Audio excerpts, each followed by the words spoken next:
Olá, meu nome é Joana, e no meu 8º ano de vida, tudo tomou um rumo inesperado. A minha mãe foi diagnosticada com câncer, e, ao mesmo tempo, a casa onde moravam foi tomada por execução hipotecária. Sem opção, precisamos voltar a morar com o meu pai e os avós. Essa transição trouxe ainda mais intensidade às experiências que já eram difíceis. Dentro de casa, não apenas testemunhava abusos, mas também os vivia. A dor e a confusão eram avassaladoras, levando a automutilação como forma de lidar com tudo. O vazio interior se tornava cada vez maior e, na tentativa de preenchê-lo, buscava refúgio em práticas destrutivas. O consumo de pornografia e a masturbação cresceram exponencialmente naquele período. Era um tempo de total desorientação, sem saber quem realmente era. A primeira experiência perturbadora aconteceu entre 5 e 6 anos de idade. Na época, vivia com os pais em uma casa unifamiliar. Um dia, diante da tela de um computador, deparou-se com um conteúdo extremamente inapropriado. Imagens de bestialidade. A cena ficou gravada na memória, provocando sensações desconhecidas até então. E, logo após assistir, veio uma culpa intensa, um peso difícil de explicar. Naquela mesma fase da infância, a família frequentava uma mega igreja da região. As visitas eram esporádicas, geralmente em ocasiões como Natal, Páscoa ou eventos especiais. O louvor era algo inspirador, mas os sermões não chamavam tanta atenção, chegando a provocar sono. No entanto, um momento específico sempre causava um impacto profundo: o apelo no altar. Quando o convite para entregar a vida a Jesus era feito, ainda criança, levantava a mão repetidamente. Eu quero. Hoje, olhando para trás, percebe-se que esse desejo surgiu das experiências vividas e da vergonha carregada desde cedo. Desde muito pequena, já havia a sensação de que era necessário um Salvador. Com o passar dos anos, novas descobertas trouxeram ainda mais confusão. Durante o ensino fundamental, surgiram os primeiros contatos com revistas e CDs que despertavam curiosidade. Ao explorá-los, as mesmas sensações do passado voltaram, acompanhadas da já conhecida culpa e vergonha. O pensamento era sempre o mesmo: o que estou vendo? Por que isso parece tão bom? Isso despertou um desejo de buscar a promiscuidade, mas, devido à pouca idade e à vigilância materna, as oportunidades eram escassas. A minha mãe, principal provedora da casa, impunha limites claros. Não, você não pode ir para essa festa do pijama. Não, você não pode ir para a casa daquele garoto. Mesmo assim, nas raras oportunidades, tentava explorar esse caminho, especialmente entre o 6º e o 7º ano, quando tudo parecia girar em torno dos garotos. Quando chegou ao 8º ano, a minha vida virou de cabeça para baixo. O diagnóstico de câncer da mãe, a perda da casa e a mudança para a residência dos avós intensificaram ainda mais o que já era um turbilhão emocional. O ambiente doméstico se tornou um lugar de abuso, e não apenas como espectadora, mas também como vítima. O sofrimento levou a buscar alívio em hábitos autodestrutivos. A automutilação se tornou um escape, assim como o consumo de pornografia e masturbação, que cresceram exponencialmente. No primeiro ano do ensino médio, a mãe já estava muito debilitada, e permanecer com o pai não era mais uma opção. Assim, conseguiram um apartamento em outra cidade. Esse recomeço trouxe ainda mais desafios. Em um ambiente desconhecido, sem amigos ou qualquer rede de apoio, a solidão abriu espaço para um estilo de vida descontrolado. Fugas de casa, consumo excessivo de álcool e amizades destrutivas se tornaram rotina. As novas companhias estavam imersas no uso de drogas, bebidas e comportamentos promíscuos, tornando esse universo algo familiar. Afinal, estando quebrada, sentia-se confortável ao lado de outros que também estavam. Foi nesse contexto que surgiu um relacionamento abusivo. Sem perceber, me envolvi com um garoto que, ao longo de meses, causou danos físicos e emocionais.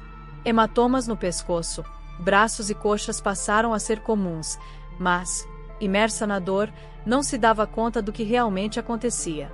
Até que, um dia, um grupo de meninas da escola, que nunca havia sequer conversado comigo, decidiu intervir. Nós conhecemos o garoto com quem você está. Ele é muito abusivo e muito perdido. Você precisa sair dessa. Você sabe que está sendo abusada, certo? Essas palavras foram um choque. Como não havia percebido que estava presa no mesmo ciclo de sofrimento que a minha mãe. Foi nesse momento que comecei a enxergar a verdade. Mas, olhando em retrospecto, fica claro que não eram apenas pessoas trazendo essa verdade. Era Deus. Era o Espírito Santo colocando pessoas estratégicas no meu caminho para abrir os meus olhos e revelar o que antes não conseguia enxergar. No ensino médio, um fenômeno peculiar aconteceu. Embora buscasse ativamente relacionamentos promíscuos, algo sempre impedia que as coisas fossem adiante. Não era desistência no meio do caminho, nem circunstâncias externas atrapalhando. Era algo mais profundo. No momento em que estava prestes a acontecer, pensamentos intensos invadiam a mente. Eram mais fortes do que qualquer outro sentimento. Mensagens que nunca havia ouvido antes ecoavam dentro de mim. Isso não é você. Você é chamada para algo maior. Você tem um propósito. Você não precisa fazer isso. A luta interna era feroz. De um lado, a vontade de ceder ao desejo. Do outro, essa voz persistente que insistia que havia algo maior reservado para sua vida. Mas eu já estou aqui. Já está acontecendo. O que eu faço agora? Então, em meio a esse conflito, uma ordem se fazia clara. Saia. Fuja. Corra. Era como se, naquele exato momento, Deus estivesse intervindo diretamente. E, pouco a pouco, essa voz foi se tornando cada vez mais impossível de ignorar. Eu queria tanto ser aquela garota que se entregava a qualquer coisa, porque dentro de mim havia um desejo desesperado de ser amada. Mas Deus simplesmente não permitiu. Era algo que Ele bloqueou da minha vida. No 9º ano, minha mãe não conseguiu manter as finanças e acabamos perdendo o apartamento. Fomos despejadas e tivemos que voltar para a casa do meu pai e dos meus avós. Mas minha mãe não conseguiu lidar com aquilo e foi embora. Eu também saí. Pedi permissão para ficar na casa de uma amiga e foi assim que me mantive. Durante o 10º e 11º ano do ensino médio, morei com essa amiga e sua mãe, uma mulher solteira. Me envolvi com a equipe de líderes de torcida, mas não porque tinham chamado para isso. Foi porque minha amiga via algo em mim e dizia: você tem muito valor. Não deixe esses garotos te tratarem dessa forma. Não precisa seguir esse caminho. Encontre algo para se ocupar. Nós duas estávamos quebradas. Fumávamos e bebíamos muito juntas, mas, ao mesmo tempo, ela falava palavras de incentivo e me ensinava valores. Foi através dela que comecei a aprender sobre adoração a Deus. Eu não fazia ideia do que isso significava. Já tinha visto na igreja quando era mais nova, mas nunca presenciado alguém adorando a Deus no próprio quarto, sozinha, especialmente na nossa idade. Uma vez, depois do banho, entrei no quarto e ela estava ouvindo música gospel. Eu reclamei: o que você está ouvindo? Desliga isso. Coloca um trap, Beyoncé, Chris Brown, qualquer coisa secular. Mas ela respondeu: garota, você nunca ouviu isso antes? Isso é muito bom. Escuta só. Ela tocava aquelas músicas tão frequentemente que, sem perceber, eu comecei a adorar junto com ela. Lá estávamos nós duas, louvando, levantando as mãos e absorvendo as letras. Foi um momento lindo, que eu nem lembrava até agora. Deus sempre colocou pessoas na minha vida em momentos estratégicos para revelar sua presença. E, com o tempo, comecei a perceber isso. Mas, apesar dos amigos que falavam palavras de vida, também tinha outros que me ensinavam coisas ruins. Foi nessa época que fui exposta novamente à pornografia. Mesmo depois de um tempo sem consumir, fui reintroduzida por amigos. O maior impacto veio da pornografia entre pessoas do mesmo sexo. Lembro de uma amiga me chamando: vem cá, quero te mostrar uma coisa. Quando cheguei ao quarto dela, ela perguntou: você já entrou em sites de pornografia antes? Aquelas palavras me fizeram lembrar dos CDs e revistas do passado. Respondi: acho que sim, mas nunca pesquisei isso no computador. Ela disse: deixa eu te mostrar. Digitou o nome do site e abriu vários vídeos. A maioria mostrava mulheres com mulheres. Algo despertou dentro de mim. Depois daquele momento, sempre que eu procurava, era só isso que assistia. Fiquei muito confusa.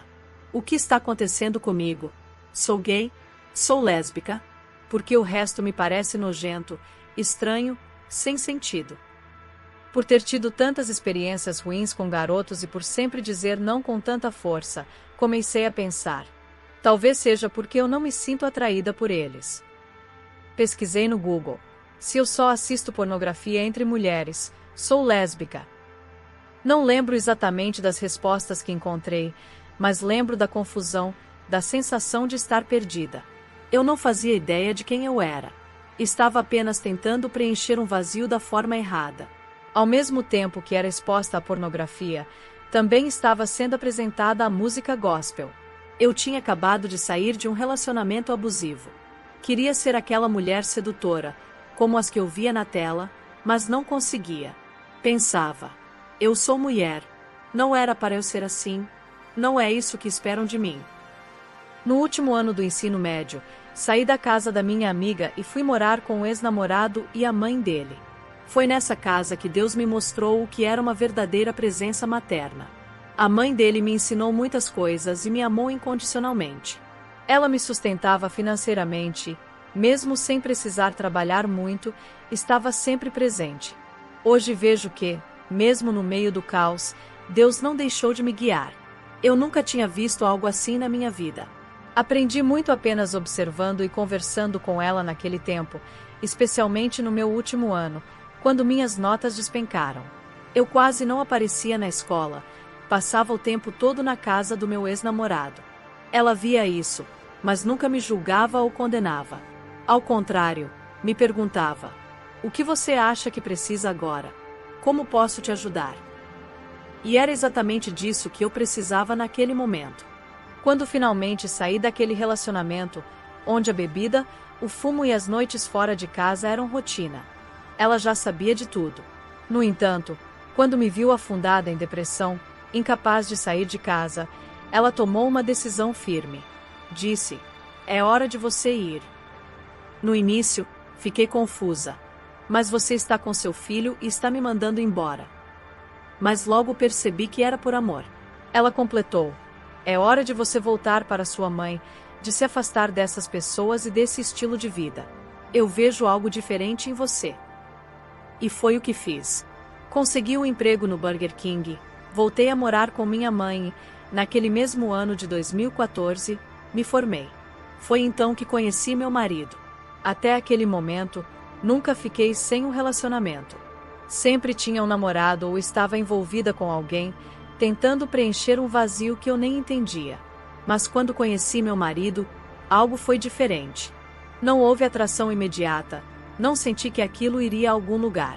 Nos primeiros meses, nossa relação foi puramente uma amizade. Porém, ao final de 2014, começamos a namorar. E eu sequer sabia o que era um namoro de verdade. Antes, namorar significava trocar mensagens, atender ligações, eventualmente, encontrar alguém para ficar. Mas com ele foi diferente. Não havia bebida, não havia fumo. Apenas conversas, passeios, jantares. E foi então que percebi: uau, você é o primeiro garoto com quem realmente estou namorando. 2 anos depois, fiquei grávida da minha filha. E foi quando tudo mudou. Na gravidez, senti um peso sobre mim, mas era um peso bom. Um chamado. Lembrei de Jesus, da igreja. Antes, essas memórias nunca surgiam. Mas agora, tudo voltou. Perto do final da gestação, decidi ir à igreja e entregar minha vida a Cristo novamente. Mas dessa vez, com entendimento, buscando conhecer o que tudo isso realmente significava. O momento mais lindo aconteceu logo depois. Descobri que haveria um batismo no dia do meu aniversário. E eu estava grávida. Na hora, pensei: uau, seria incrível ser batizada no meu aniversário enquanto carrego minha filha. Com muita alegria, contei para todos, chamando amigos e família para assistirem.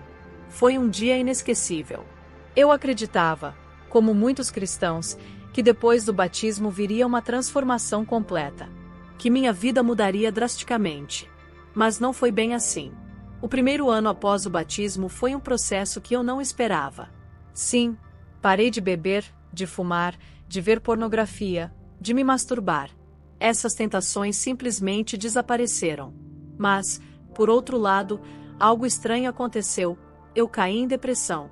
Eu estava lamentando aquelas coisas. Elas tinham sido parte da minha vida por tanto tempo que eu não percebia o luto pela perda delas. E para preencher esse vazio, busquei outra fuga. Assistia filmes e séries sem parar. Quando não estava trabalhando, e eu tinha 13 empregos, estava na frente da tela. E sem perceber, isso me afastou de Deus, do meu marido, da minha filha.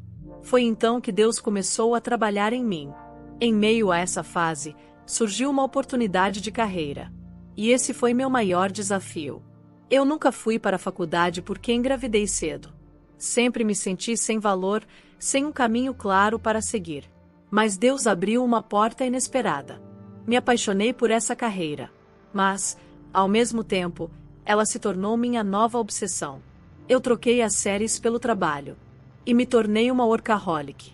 Trabalhava tanto que mal via minha filha, meu marido, e muito menos buscava tempo para Deus. Mas, por fora, tudo parecia certo. Estou sendo uma provedora. Estou seguindo meu chamado. Estou fazendo o que é certo. Até que a depressão voltou. E a pergunta que ecoava na minha mente era: por quê? Se estou fazendo tudo certo. Houve uma revelação, uma convicção, que me fez perceber que eu substituí Deus pela minha carreira. Até aquele ponto, estava apenas jogando o jogo da velha. Sabe? Quando percebi, pensei: ok, isso também não está certo. Não foi como se eu fosse a minha Bíblia ou a Deus, foi como se eu pensasse: bem, vou para isso agora, isso é melhor do que aquilo.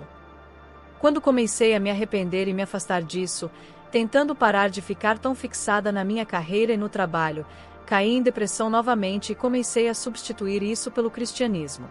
Passei a me viciar no cristianismo e me fixar na religião. O que eu fazia era sentar por horas, assistindo de 5 a 10 vídeos por dia, pregadores, podcasts, muitas coisas que me ajudavam a construir conhecimento, mas não sabedoria, porque quase nunca conseguia aplicar isso à minha vida. E se eu aplicasse algumas coisas e ganhasse sabedoria, isso me levava apenas até um ponto, porque eu nunca construí realmente um relacionamento com Jesus. Quando Deus me chamava, eu dava talvez 10 ou 15 minutos do meu tempo para tentar conversar com Ele, mas passava de 3 a 4 horas ouvindo as palavras de outras pessoas, embora viessem da Bíblia. Mas não era minha conexão com Deus, era a conexão deles com Deus. Eu sabia sobre Ele, mas não o conhecia realmente. Nessa transição de ir de um vício pela minha carreira para um vício pelo meu cristianismo, pela minha caminhada com Deus, continuei caindo nesse estado de depressão, porque nada disso me preenchia. Eu completamente abandonei uma coisa, minha carreira, que afundou completamente porque me arrependi dela totalmente, e comecei algo novo, achando que agora tudo estava bem. Mas agora, onde estou, é completamente diferente. Estou deixando para trás as substituições e construindo um relacionamento verdadeiro com Jesus. Houve momentos na minha vida em que continuei caindo em depressão, e um dos pensamentos mais dominantes era: você é nojenta, você é tão indigno, como Deus pode te amar depois de tudo que você fez, tudo que tentou ser, tudo que você era? E ninguém vai te ouvir, por que você está fazendo isso? Porque você está falando. Você não deveria estar nessa carreira, você não deveria estar nessa família, você não deveria ser uma filha de Deus. Havia tantas coisas sombrias, mas percebi que tudo isso vinha do fato de eu não me sentir completa, de eu não me sentir preenchida. E eu tenho o prazer de dizer que Deus é quem me preenche. Meu relacionamento com Deus é o que me preenche. Jesus é o meu Salvador, é Ele quem me sustenta e é Ele quem me preenche. Sim, é isso quem Jesus é para mim. Para qualquer pessoa que esteja nesse mesmo lugar, que esteja sentindo esse vazio, como eu senti no passado, a palavra de encorajamento é: se você puder se imaginar dentro de uma caixa com a inscrição "Estou sozinho" e não conseguir se mover nem fazer nada, saiba que isso é uma mentira. Eu me alimentei dessa mentira por muito tempo, de que estava sozinha. Mas Jesus veio, me tirou da caixa, me levou para o ar livre, olhou no meu rosto e disse: Você não está sozinha, você nunca esteve sozinha e nunca estará sozinha. E, através do processo da revelação que eu estava tendo na minha vida, percebi que Ele sempre esteve lá para mim, sempre estará aqui para mim. Agora posso dizer que fui libertada dessa sensação de estar sozinha. A mesma verdade está disponível para você. Eu acredito que Deus quer tornar isso conhecido através da minha vida. Se você algum dia sentir que Ele não está lá, apenas olhe novamente e peça a Ele para revelar isso, e Ele o fará. Eu só oro para que as pessoas que são como eu, que ainda têm pensamentos dominantes até hoje e que se sentem humilhadas e envergonhadas pelas coisas do passado, saibam que Deus é muito misericordioso, e quando você se aproxima dele, você literalmente nasce de novo. Então, tenha coragem nisso e permita que isso ilumine o seu dia.